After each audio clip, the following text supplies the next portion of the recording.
Esta mañana nos da mucho gusto que esté aquí en el Estudio del México al Día la doctora Eugenia Chávez Calderón.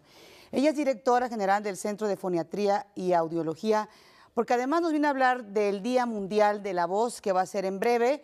Pero también, doctora, ¿y cómo usamos la voz? ¿Bien, mal o cómo estamos? En general, las personas creen que la voz sale natural, pero sabemos, por eso se creó el Día Mundial de la Voz a través de instituciones médicas, que no se sabe usar correctamente, porque solo algunos de los profesionales de la voz se entrenan.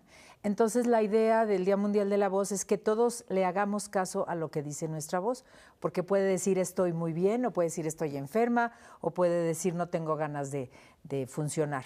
En general, la población mundial se considera que del 10 al 15% de la población mundial puede tener problemas. Y son avisos a través de la voz de otras enfermedades como neurológicas, digestivas y obviamente respiratorias. Entonces, en realidad, contestando esta pregunta, no sabemos usar bien nuestra voz y tenemos que aprender a usarla. Claro. Sí, porque además la voz obviamente va intercomunicada con la comunicación. En ese sentido, ¿cómo nos comunicamos? Sí, la voz es el instrumento de la comunicación, pero sabemos que la comunicación tiene toda la plataforma del lenguaje, el lenguaje verbal, el lenguaje no verbal, que es el instrumento en sí del pensamiento. Entonces, la comunicación tiene que ser a través del pensamiento, lenguaje y el instrumento de la voz.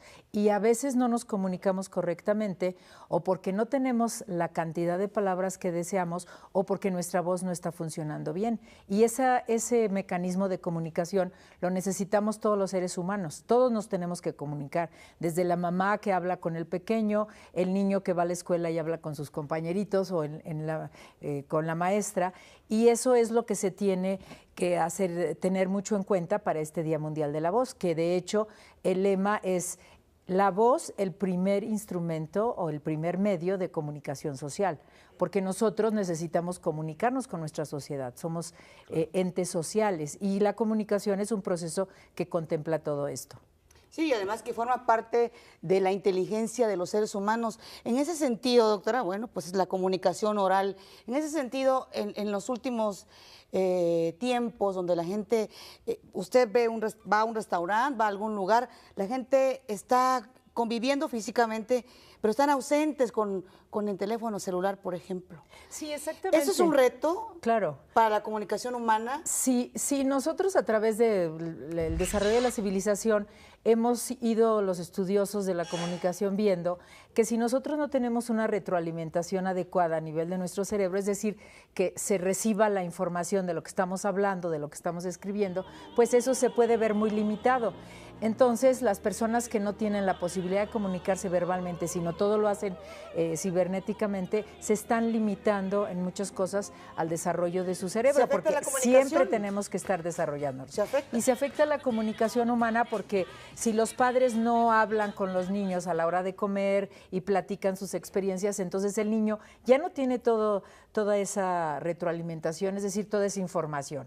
Entonces nosotros podemos usar las máquinas, pero no debemos olvidar lo que es básico para el ser humano, y es que el cerebro tiene que estar desarrollado a través del oído, a través de la palabra, a través de la voz. De otra manera, estamos limitando mucho el pensamiento, y esto es una cosa muy drástica, porque entonces la gente se va aislando y nosotros tenemos que estar en sociedad. Si nosotros no hablamos, nuestras cuerdas vocales se pueden debilitar. Si nosotros no estamos usando bien nuestra audición, también hay mecanismos que se van a ir perdiendo poco a poco. Entonces hay que limitarlo todo, no quiere decir que no lo hagamos, pero sí limitado.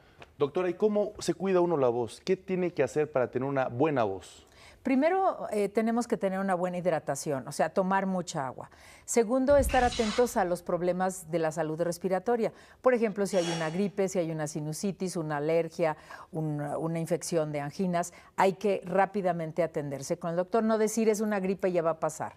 Si nosotros tenemos un problema con el cambio de timbre de la voz, es decir, que está rasposa, lo que decimos ronco, enseguida hay que atenderse con el especialista, hay que revisar las cuerdas vocales. La alimentación es un tema muy importante porque decimos que nosotros somos lo que comemos. En realidad, la alimentación también tiene una repercusión en la voz. ¿Por qué? Porque puede haber reflujo, puede haber irritantes que pasan muy cerca de las cuerdas vocales, porque está el esófago. Entonces, la alimentación es sumamente trascendente. Y después, los que nos dedicamos a profesiones de la voz, tenemos que tener técnicas adecuadas, como son los maestros, los líderes religiosos, por supuesto la voz artística, conductores como ustedes, cantantes, actores, pero la población en general debe de evitar hablar con mucho ruido, debe de evitar el abuso de usar volúmenes muy fuertes y tonos muy forzados, ya sea los tonos agudos o los tonos muy graves. Todos esos extremos de abuso de voz nos van a dar problemas muy severos. Qué bueno que toca usted ese asunto, doctora, porque hay quienes creen, o creemos, me incluyo, en que la voz solamente la debemos de cuidar quienes tenemos un trabajo específico en el que utilizamos esta herramienta. Pero no, la gente tiene que cuidar su voz en general. Sí, exactamente es la idea, que la voz está presente en todos, desde la mamá que habla con los pequeñitos bebés hasta pues el empresario, que no es un profesional de la voz artística, pero sí es un profesional de la voz, porque usa su voz. El vendedor, por supuesto el maestro, y también, por ejemplo, a nivel de la vida diaria, que si estamos con mucho ruido va a haber problemas. De ahí sale todo lo del Día Mundial de la Voz, para decirle a la población, háganle caso a su voz. Está bien, está clara, está brillante, qué bueno. No empieza a funcionar como debe de ser para la vida diaria, entonces hay que atenderla. Se enferma la voz. Pues ¿Se cura?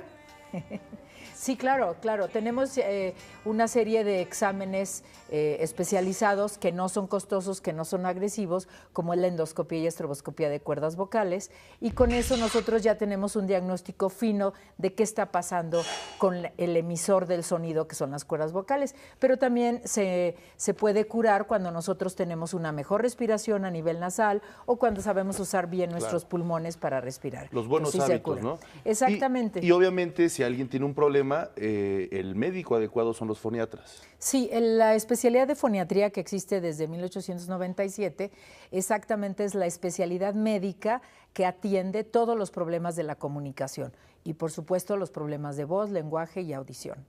Muy bien, pues doctora Eugenia Chávez Calderón, directora general del Centro de Foniatría y Audiología. Muchísimas gracias por estar en Gracias, y México al están Día. todos invitados a celebrar el 16 de abril, el Día Mundial de la Voz con nosotros. Y vamos a tener que procurar ya no ir a karaokes ni a Garibaldi. No, O desarrollar técnica de canto para que pueda uno hacerlo adecuadamente. El hay- karaoke es complicado porque no hay una buena Claro. cimentación en cuanto a las pistas. Y que los niños dejen de estarse poniendo los audífonos, estar todo el día escuchando música a alto Sí, volumen. porque el oído no se repone, el oído hay que Exacto. cuidarlo Claro, porque es también. el que tenemos y con ese vamos a estar todo el tiempo. Por cierto, Mar, una de las grandes médicas, científicas de este país relacionadas con el uso de la voz, la Muchas doctora. gracias. Muchas gracias por estar aquí. No, al Bienvenida. contrario, es un placer.